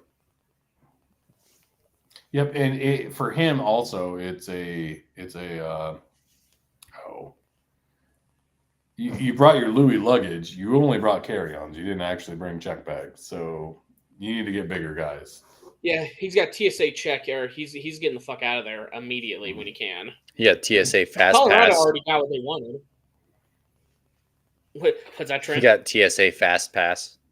Yeah, he's getting the hell out of there. He's either got pre-check or clear, one of the two. Yeah. And do you he's see? Getting the hell out of there. So do I, by the way. Jimbo is going to get paid almost $30,000 a day for the next 7 years. Yep, $26,000 a day. Just insane. I would take his. I would easily take his weekly buyout money for my salary every single year. I would fucking just give me 1 week of it per year. Yeah, be good. That is just asinine. He's not going to do anything. He doesn't. he does not have to. That is, it's one of those things. We'll be sitting here a few months from now and go, he's making $200,000 a week not to do a job because he got a job and didn't do anything at it. Because Jameis Winston won him a national championship. Yep. We can give Jameis all the shit in the NFL we want, having 30 touchdowns, 30 interceptions. That dude was fucking masterclass college football quarterback. Like he was very fucking good. Yeah. He fed him a bunch of W's. Eating W's. Right. Exactly. What a weirdo. So anyway, we all want to be rich for doing nothing. It's a shocker here. So that's why we podcast. Yep. Exactly. Texas coming into Iowa State on prime time, 7.5-point favorites at Iowa State, over under 48.5. Game is going to be on Fox. Trent, how you feeling? I feel pretty good about this. I like this game. Iowa State always plays Texas tough. Coming into Jack Trice at night. Hopefully some weird things happen. Texas is going to be juiced because they've got national title hopes on the line here, conference title hopes on the line here. And they got some bulletin board material this week. Well, I was going to say, Trent, hold your, they got to get to the conference championship. I know everyone wants to say Texas back and everything, and we've been joking about it, but I think their first goal needs to be, we need to get to the conference championship first. Then we can go, keep winning, it'll come along, but I don't know. They do have the bulletin board material. Yeah. What was the one you're referencing, though? Oh, that offensive line, the offensive lineman that was saying that they're going to come in and, he was talking some big smack. I mean, they're going to be talking smack, and they're always going to be. They're Texas. They have probably minimum double the resources we all have. They're 9-1. They know at this point the shittiest thing that could have happened to us was Texas lost a game. They're not they understand what the loss feels like now. Unlike Oklahoma State, was that 12? 11. When they came in undefeated, number 2. Okay, this is a walk in the park. It's a Friday in Ames. We're just going to get through this game and enjoy our Saturday. They've lost. That's my one big worry, is that they know what it feels like. They know they can't slip up again. I'm honestly, I was a little shocked. I was pulling up their stats just to reference here. We've kind of got a couple players with similar stats. Quinn Ewers now. Quinn Ewers has been out 1 or 2 games? 2 games, I think. 2 games. I mean, 2,200 yards, 14 TDs, 4 interceptions. I mean, Rocco Beck, 2,100 yards, 15 TDs, 7 interceptions. I mean, those are pretty similar considering Quinn Ewers had a perfect, recruiting score, and he was supposed to be the All-American in the conference this year. Yeah. And they talk about that Texas's offensive line and defensive line are probably the best in the Big 12 on both. Texas has given up more sacks than Iowa State. So, I mean, that offensive line is good, but they still give up a few sacks. Now, I think Iowa State's defensive line does need to get pressure on Quinn Ewers because he just can't stand back there. And I know Iowa State's defensive backs are really good, but if you give Quinn Ewers enough time to just stand back there, they'll pick it apart. Yeah, we need to get any pressure because this 3 front, when you got Will McDonald, first round pick on one side, it tends to work out a little bit better. He's taken 2 people. They've done all right this year. They haven't done as bad as I thought when I was starting to look at their sacks and stuff, because it never feels like we're getting pressure. If anything, it feels like we can collapse the pocket a little bit. But it seems like he's mobile quarterback Bean, this quarterback for BYU in the beginning of the game, it just seems like we don't contain well enough. Yep. And the one thing we kind of got to our advantage is Brooks, their running back, is going to be out. But we're dealing with the other 5-star recruit that they have behind him at running back. But I don't know. Our defense is going to have to play lights out, and we're going to have Jeremiah Cooper. There's no way we're going to be able to win if we don't have our 2 stud quarterbacks. Yeah, for sure. Oh shit! Is Texas back? And after Saturday. No. Still not going to be back. I was expecting a different picture, but I don't know why I was shocked when I got the same picture again. But yes, no, I agree. I had to get it from Cyclone Larry, but the last 5 games since 2011 where a top 10 team has played in Ames. Number 8 Oklahoma State lost 24 to 21. Number 6 West Virginia lost 30 to 14. Number 4 TCU lost 14 to 7. Number 7 Baylor did beat us 49-28, and then the classic number 2 Oklahoma State lost 37-31. So I mean, you add in a night game, you add in a night game, you add in everything else. We have the momentum we can on our side. We just have to honestly, if that BYU game comes out where we can start off fast, we have a shot. But if it's the beginning of the Kansas game where Texas gets honestly more than a 10-point lead, if they get 14, we're done. Yeah. We're not catching up. We don't have the power, even though Texas has shit the bed in about the last 4 games with their fourth quarter leads. We can't do it. We've never been able to do it this whole season. Yeah, we need to get a couple turnovers early. Yeah. So if we can have Jeremiah Cooper in there, let me pull up his he's going to stats start, for the season. I guess. He is? Is that I've confirmed? heard he's going to start. Not sure how true that is. So far this season, 0 TDs allowed, 5 interceptions, 6 passes blocked, 28.2 passer rating allowed. If we can get him on the other side, put Tampa on Xavier Worthy. I mean, they'll probably put him on AD Mitchell, but I mean, we're gonna need all of that, man. And even then, it's going to be this isn't the Texas where we're going, we've won 3 of 4 or 6 out of or like 4 out of 7. This is a different Texas. This is an actually determined and actually well coached now Texas. Yep. So they ain't got the pole assassin anymore. Well, it was if you remember the Iowa State game where they lost a couple years ago, that was like the one thing that made me gain respect for their school was remember that defensive line coach that was just screaming out on the bus and that player bullshit, by the way, recording it and then putting it on streaming on Instagram Live or something. Yeah. But like I believe he's still on staff. I mean, there's a lot of players that remember how pissed off they were and you're pissing it down your leg playing an Ames. So it is not going to be an easy one, but if Shieldhouse calls like he does, we have to remember, and I have to remind myself, I should set an alarm for like 7:30 or 7:40, and it just comes up, a calendar alert. We start slow, don't worry about it. We just never start fast, and I know we're going to be down 7-0. It's just like the game. Heacock 2 drives. Texas is 2 drives for him to see it, and then they clamp down. If we can limit it to 10 points, I would feel a lot better. But we can't have 2 drives, 2 TDs where we're done for. We just cannot come back from that. Or we could kick off, intercept the first play, score a touchdown, kick off. They fumble the kickoff. We get it. There we go. I mean, that's how you beat it. The initial turnover. Yeah, that's how you do that. And we learned last week. Just do it again. So. No, I don't know. I'm feeling good about it. It's just going to be we're going to have to play our best game of the season. I mean, this can very easily. We saw it happen to Oklahoma when you have that caliber athlete, a good coaching. You slip up that little bit, 7-0, pick 6.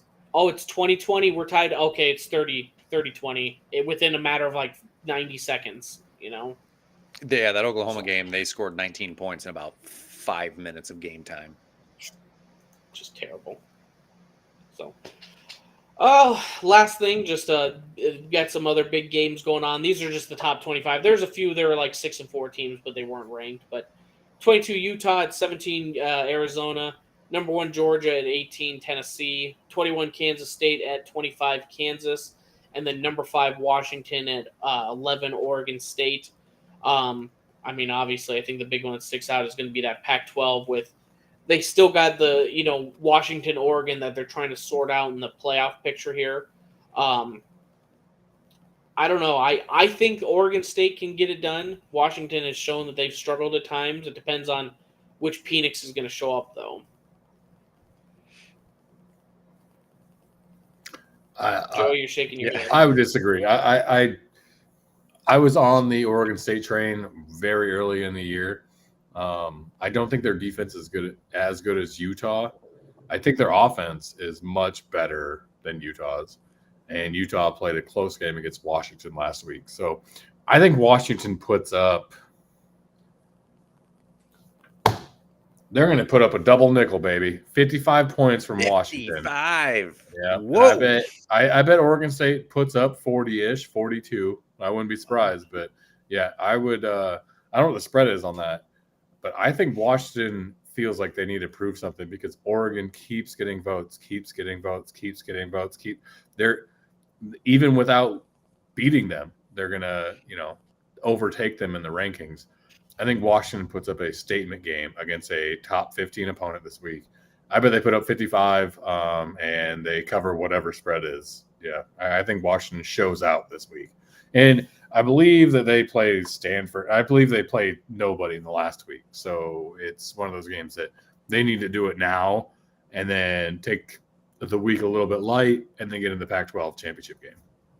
So, yeah, I'm going to go Washington big in that one. Washington is a 1-point underdog. Over under What? 62.5. Underdog. Whoa. Wait. Did something happen? Like, is there a major injury or something that I missed, or a 1-point not that I'm aware underdog? of. I mean, it's at Oregon State. That's going to be about probably the biggest factor in it. So you got to take your 3 points working at playing at home though. So I've been to Corvallis, seen the stadium. It's still under construction. That home field advantage is not 3 points. It might be a half a point. It's like what Iowa State was before all the additions and like pre Dan McCarney days. Like I'm talking. It's just not a good area for college football. So yeah, I'm really worried about something happening to Washington. But yeah, it doesn't matter. If there's no big news, I'm still going to take Washington big in this one. I like Oregon State a lot. I really, really do. I think Washington has something to prove. This is the team to do it against because like I said, I got to look up their schedule. But I don't think that they got anything to prove next week. I think it's just a coast game, but I may be wrong. Fuck, it's probably Arizona or somebody like that. It's a trap game, which would be even worse. They played Washington State the last week of the year, Apple Cup. Yeah, I mean, Washington State was good. Like you touched on earlier, Washington State was good at the beginning of the year. Cam Ward's decent, so. I'm not seeing anything. I just the only thing I'm seeing is that Oregon State is undefeated at home. Okay. They've only had their 2 losses this year are by 6 combined points at Arizona and at Washington State. Yep. So, I mean, they are 8-2. I don't know. I'm just gonna keep on them at this point. If Washington wins, it's gonna be no skin off my nose. But right.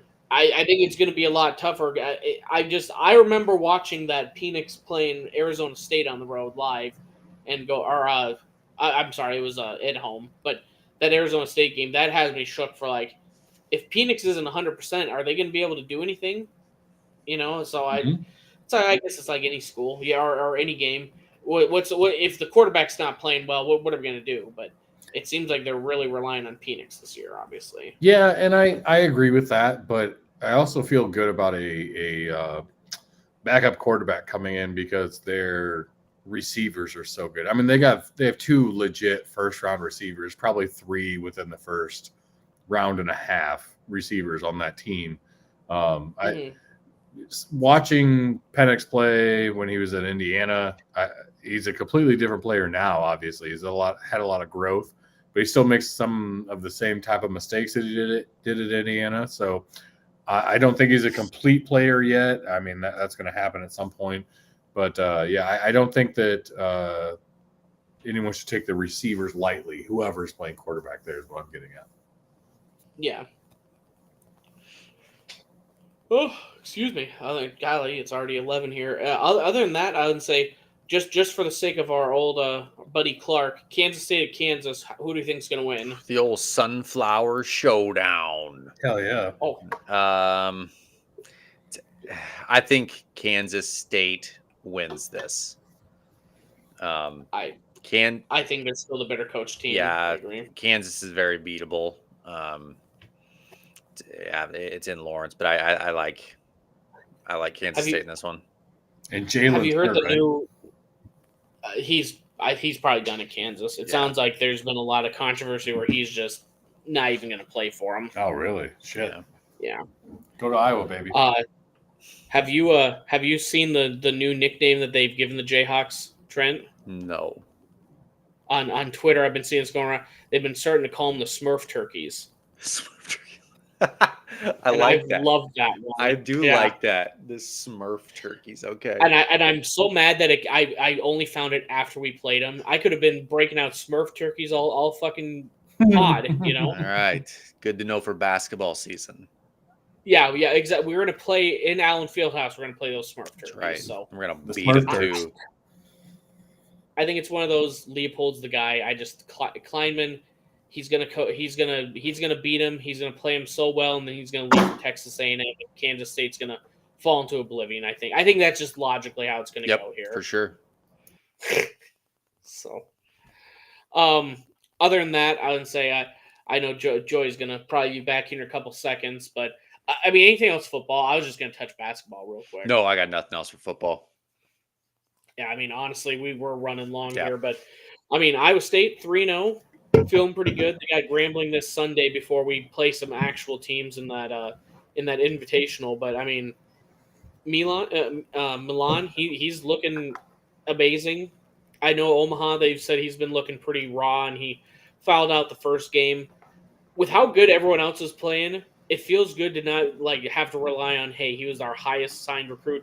He's got to be out there. He's got to play. Feels good. Just develop this year. Come in and contribute where you can. And we don't have to. I don't even think he's the guy. But USC, if they had to have Bronny be the guy. Yeah. We don't have to have Omaha be the guy. Yeah. He can just come in and fill in the role. Yeah, I feel like Omaha is pretty raw. He's gonna play, and I think by the end of the year, he is going to be a great college basketball player. I think he'll figure it out. I really do. Yeah. He's too good. He'll figure it out. Too good not to. Exactly. TJ will get him right just right now. Not looking great. We don't have to worry about it because Lipsy's looking great. Yeah. So. Yep. Iowa, they are 2-1. I watched that Creighton game. I mean, when you're playing the nobodies like we've all been playing up until this point, yeah, you're going to win by 30 points. Who cares? But playing a real opponent, it's kind of the same thing Iowa struggled the last few years. They have a lot of offense, and they kept up with Creighton. It's just going to be, are you going to be able to in those key moments? And Creighton's, what are they, 8? Yeah, they're a top 10 team. They're going to be good. Yeah. It was just that little bit where I think it was a 92-84, right, Joey? Something like that, yeah. I have it, yeah. I would say, but I mean, they kept it close, and that's just when it's 8 points like that. That was you're behind. Now you got to start fouling. And they just started making free throws and pulling away in the last few. But I mean, that's Stanford. He's looking pretty awesome. They still got a McCaffrey on the team. I don't know. Have you been watching much of it, Joey? I have not watched a single second. I've been keeping up with highlights and stuff, but yeah, it's football season. I'm still just dabbling into basketball and wrestling. So yeah, this is preseason for you. Yeah, we got a whole 6 months left. I do have a wrestling thing that we can talk about after this. So yeah, go ahead, Ben. I would say we're pretty much done at this point. Okay. Well, a high schooler beat Matt Ramos, who was the number 1 ranked guy coming out of UNC at 133 pounds, reigning national champion, got beat by a high schooler, Marcus Blaze out of Ohio, and then lost his next match against the number 8 ranked kid from Purdue. So, yeah, that's the biggest upsets I got so far this year in college wrestling other than the Iowa sports betting shit upsetting. Have they gotten any updates? Like, have they had any meets with these backup wrestlers, Iowa? They have had meets with them. Iowa still does this weird thing where they do wrestle offs later on in the season. So whatever the roster is right now probably won't be what you see in January. Just based on still like doing the Luther Open and stuff like that. A couple of the unattached guys have beat the starters already, so I wouldn't be surprised if there's a wrestle off during Christmas break. But I am pumped for the Sunday after Thanksgiving, Iowa versus Iowa State, ESPN. Oh my God, Jordan Burroughs is on the call. It's gonna be fucking amazing. I cannot wait for that. So if you're at all interested in Iowa State wrestling, college wrestling in general, that's going to be amazing. ESPN does a great job with the NCAA tournament. They're going to do a great job with this. Just turn on your TV so they can see we need more of it on television. Right. I see Iowa State won a duel with Davidson the other day, 50-0. I hear that's pretty good. Yeah. Holding your opponents to 0, pretty good here. And scoring 50 points in 10 matches is really fucking good. That's 5 points in the match. So they wrestle Wisconsin. Is it tonight or tomorrow up in Humboldt, Iowa? Yes, they do that every year because Dresser's from there. Yeah, and it's versus Wisconsin. Iowa Purdue won last year, so that's awesome. Or Iowa State Purdue. Yep, that's awesome. Yep, I think it's tonight. I can't remember. It's for God, I cannot remember what the hell the event is, but yeah, I mean, first meet 43-3, second meet 50-0, and then they have Wisconsin this Sunday. Oh, it's Sunday.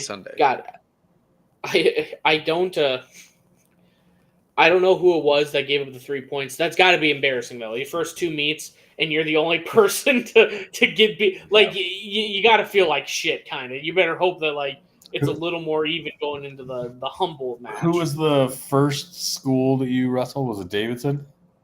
That was second. Cleveland State. Yeah. Oh, yeah. I don't know. Unless it was LeBron's kid. Yeah, recap here. I'm pulling it up here to see if I can get a win losses here. This is for you. I love LeBron. So cool. Oh my! It was GOAT. Did we not? 141, number 27, Dylan Layton decided over 17, Jacob Frost, 22-18. So, come on, Jacob. Tough match. I would say that's a lot of like you did, a lot of points. But there's also new rules this year, so takedowns are 3. Well, a lot of points, a lot of movement. So I don't know. So it feels like Kevin Dresser's got him in the right spot. Oh yeah. I think I've heard you mentioned it briefly there, Joey, but the Brands talking about the gambling thing, that was kind of refreshing. Like, hey, apparently I have to make a quote so you can ask questions about it. Can we ask why the DCI did this? Right. Can we get any info on this investigation? And I think slowly but surely, like the last thing, and I know he doesn't want it, and none of us want, is for this to get forgotten. They're trying to sweep it under the rug, and it's getting bullshit that it's just no one asked the question. Okay, it's over. They pled guilty or no decision, and they can come back next year. Noah Shannon, you can come back this year. Oh, never mind, you can't come back. Right. And they just want all of that to be the attention, not that they illegally obtained all this information. Well, and there's so many other states that have sports gambling. As I know from my recent trips, because I've gambled a lot, why isn't Ohio, Pennsylvania, all the ones in the South, like why aren't they looking into these kids? Are you fucking kidding me? We know why, because they're smart enough to realize, hey, this is not going to be worth. Like, what's the best that can come of it? We punish athletes for they wanted an SMU situation. Yep. They wanted illegal money and they wanted all this. And UNLV wasn't. They did point shaving back in the day with Vegas. It was Arizona State. Arizona State. Yep. They wanted that, and then when it didn't come up, and now you've just caused a ruckus, and you're like, let's make it real heightened up, scare them into taking this. Yeah, that's what they wanted, and then nothing came of it. And now people are starting to ask how much of the state's resources and how'd you go about this? And now all this information's come out. Yeah, I have a feeling this one's not going to go away, and I think they're going to be fucked at the end of it. I agree. I 100% agree. And then what do you do with the kids, though? I mean, do you just give them a big chunk of NIL change, or I don't know, because like Hunter Deckers, for instance. I mean, granted, he did bet on his team, That's a different thing. That's different than everyone else. But yeah, say it wasn't him, or say he didn't do that, but just bet. Like that dude was scheduled to make a pretty good chunk of change at Iowa State for NIL. Like, would you just give him a check then? You know, it's asinine. It's so asinine. And if it's going to be a thing, they are consenting adults. I mean, I went on this last week. They're consenting adults. If they want to waste their money and lose their money on gambling, let them do it. Make it so you can watch and see if they're betting on their fucking teams. Like, how hard is that now? I wonder with it being NIL, because it's not like a guaranteed salary, but also if you remember Miles Brennan last year, he signed that NIL deal with Raising Cane's, got $1 million, and then retired. But they already guaranteed him the $1 million, so they couldn't take it back. Yep. So I wonder if Hunter, well, here's the other thing, and like that one specifically would have changed. He pled guilty, so like he can't do anything now. Mm-hmm. But I wonder if it would have been like if they would have stuck it out, got the right lawyers to say don't do this, like the Broncos DN.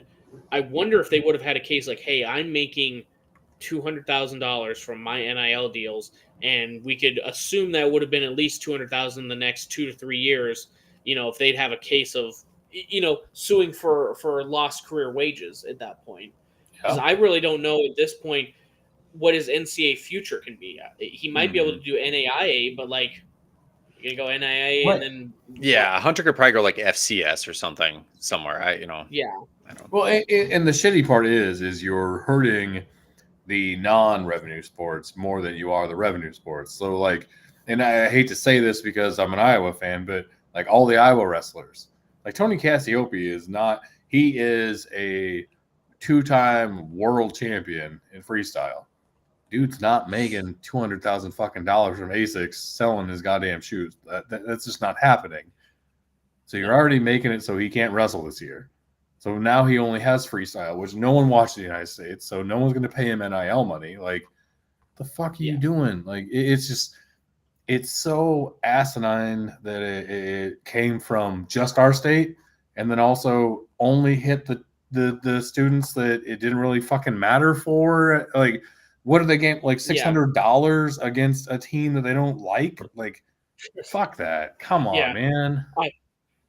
It's bullshit, but it also, like, because I know the wrestler for Iowa State that he graduated, so it didn't matter. But it's like, yeah, this kid made $45,000 a game. It's like, god damn, like, I have not been scaling that kid the whole fucking time. You know? Like, yeah, the DCI is just jealous. Funny, like, they probably won money, and the DCI didn't. So yeah.